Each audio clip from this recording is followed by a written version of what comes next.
One thing I learned from my ex-husband was to always have my own motion because these men are very finicky. They're very wishy-washy. I think when I got married, which I got married at 19, so I really didn't know much. But I don't know really what was wrong with my ex-husband. He was really kind of psychotic. And I was so young, and like he was like really like one of my first relationships, so I was excited about like being with this person that I don't know, I guess call me a pick me, but I was excited he picked me and we liked each other. And I mean, initially I didn't like him because he was kind of nerdy, but I don't have a type of man where like he has to be this like fine looking man, or he had like what I'm attracted to is a man that gets things done, a smart man, a man that is like a critical thinker, that if I say my tire is flat, they're like fixing it, or that's the type of a man I've always been like attracted to, is somebody that is about solution. And that's what he was.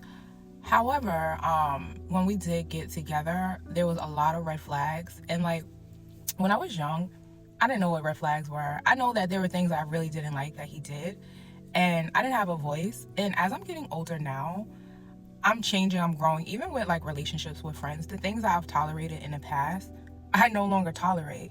I don't have a problem walking away from relationships that don't serve me, because people always put themselves first, and you only have one life to live. But with my ex-husband, when we met each other, I didn't have like a career. I wasn't really making any like real money, but he was making more money than me, and he will always make it known. Like, I did this. You better be lucky. Like, all sorts of crazy stuff. And he was very verbally abusive. And I think the last straw for me was when he pulled out my hair. And when I met him, I was living at home with my parents.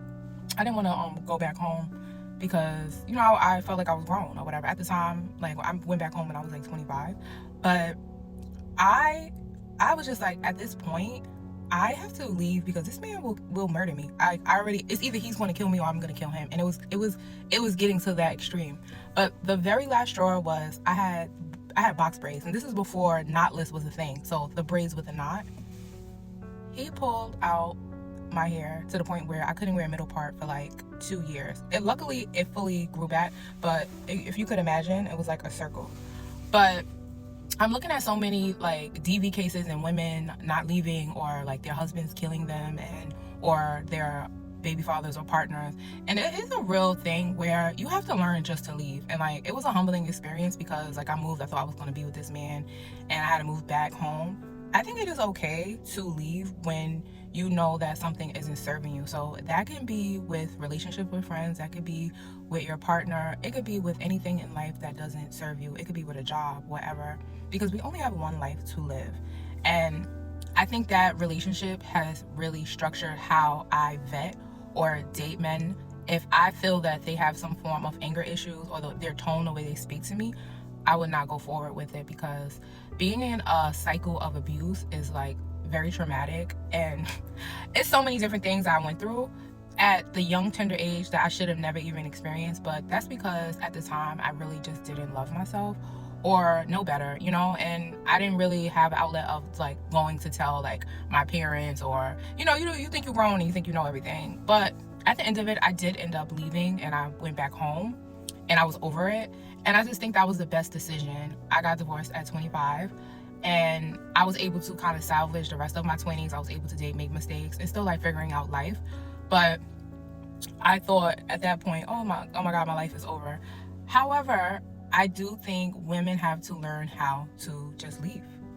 Leave the relationship when it doesn't fit or serve you. Sometimes it's hard to leave, and I am just grateful and thankful that I did leave, because that wasn't going to serve me in the end. And I'm also grateful that I left without like having any kids or anything with that man, because we would still have to deal with each other. So I feel for people that are in these DV cases and they still have to communicate with their partners or their ex-partners, and they have a child involved. I thank God that that wasn't my case. I haven't seen that man in over like 10 years. He's like a ghost. But that's just my story and my testament that, just leave when things don't serve you.